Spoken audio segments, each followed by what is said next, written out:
Hey guys, Phil here. Welcome to my garden. Today I'm going to show you how to stake and prune tomatoes. So stay tuned. Okay, so now you can see that's a tomato plant that I have there.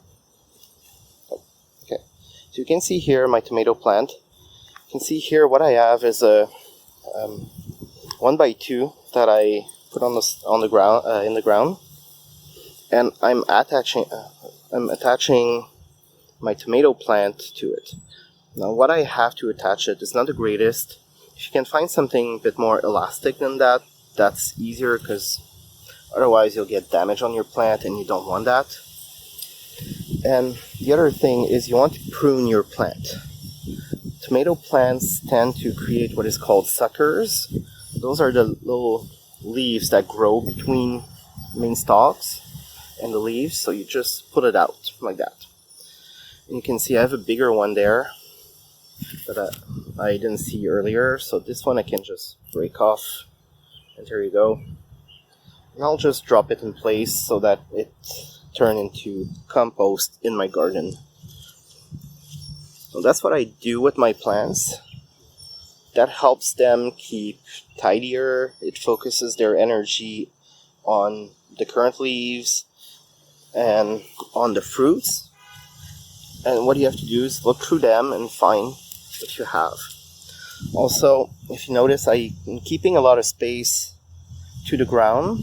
That's to avoid soil splashing on the leaves, because that would create mildew problems or blight or something like that.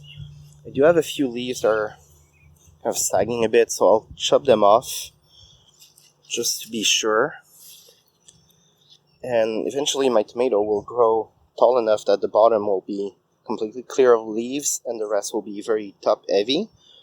And that's what you want. You want air to go through and avoid fungus under your plant,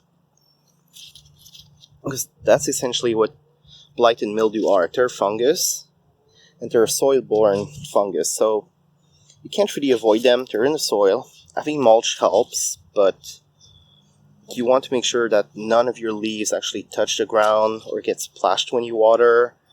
Otherwise, that will grow on them and eventually kill them. Usually younger plants don't have as much of a problem with that, but as they get older, they're more and more susceptible.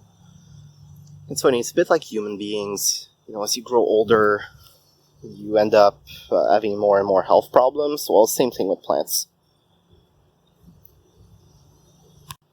Now, one thing when you're attaching it to your stake, you don't want to put too much pressure on your plant.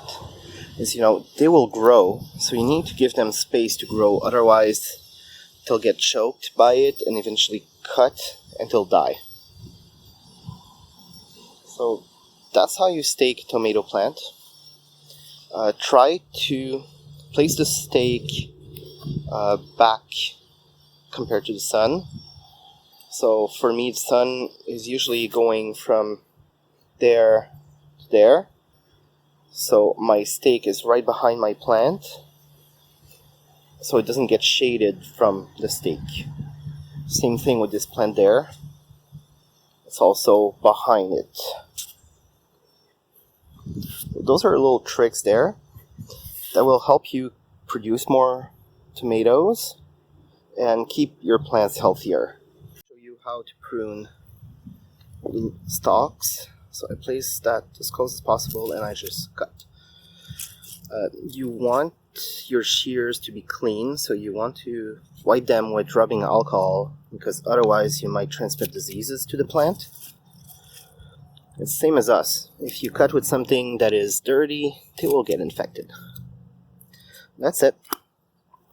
You can tell I have no branch close to the soil. So now that's going to be pretty good. They're a bit big, so I'll put that in the compost bin. Actually, I won't leave them there. So I think I have some plants growing around, or not. Anyway, I'll still put them in the compost bin so that it's going to be decomposing a bit faster. And that's about it for growing tomatoes. Guys, I hope you enjoyed this video. If you did, please make sure to like and subscribe. And I'll see you next time for more gardening videos. Ciao, guys.